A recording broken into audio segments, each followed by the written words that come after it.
যেটা আমি শুক্তো করব তাই তেল দিয়েছি, একটু সাদা তেল একটু সর্ষের তেল। এবার আমি বড়িগুলো ভেজে নিচ্ছি,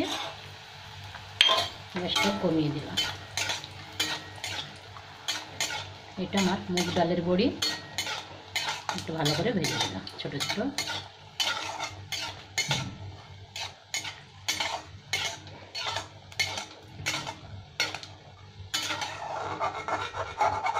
বড়িগুলো এবার একটা হচ্ছে ভেজে নিচ্ছি আমি তেলের মধ্যে।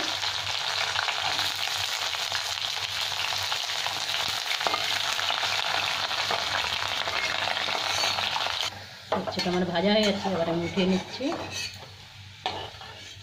এবার আমি এই তেলে মেথি একটু ফোড়ন দেব, মেথি একটা তেজপাতা দিয়ে দিচ্ছি,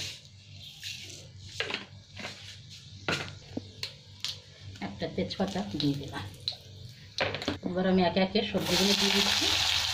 এখানে কেটে রেখেছি পটল, আলু, একটু পেঁপে, একটু কাঁচকলা,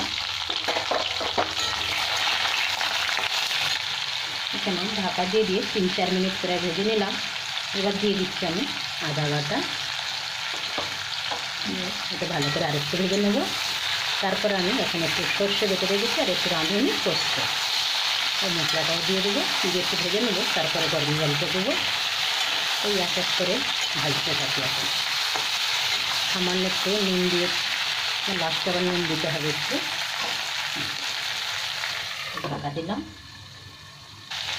এখানে আমি সর্ষে রাঁধুনি বেটে দিয়ে রেখেছি, একটু দিয়ে দিলাম একটু পোস্ত,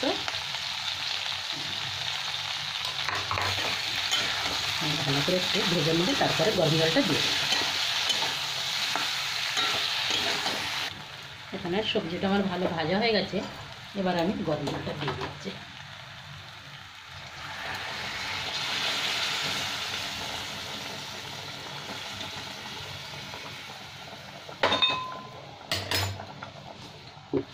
এবার এটা খুব ভালো করে একটু সেদ্ধ হবে, ভাজা সেদ্ধ হয়েই গেছে, আর একটু হবে সেদ্ধ।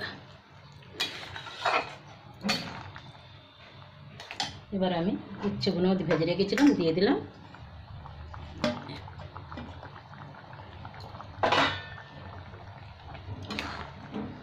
এবার আমি ঢাকা দিলাম, পেঁপেটা একটু সেদ্ধ হবে।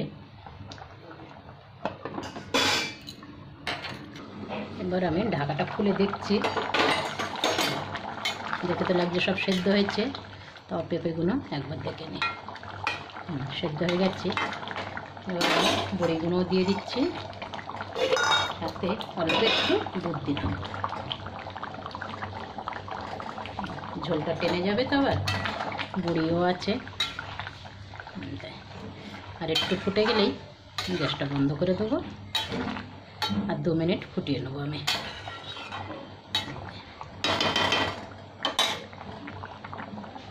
ঢাকা দিলাম। এখানে আমার শুক্তোটা হয়ে গেছে। এবার আমি গ্যাসটা বন্ধ করে দিলাম। খুব সুন্দর সেদ্ধ হয়েছে, আলু টালুগুলো, কাঁচকলাটা গলে গেছে।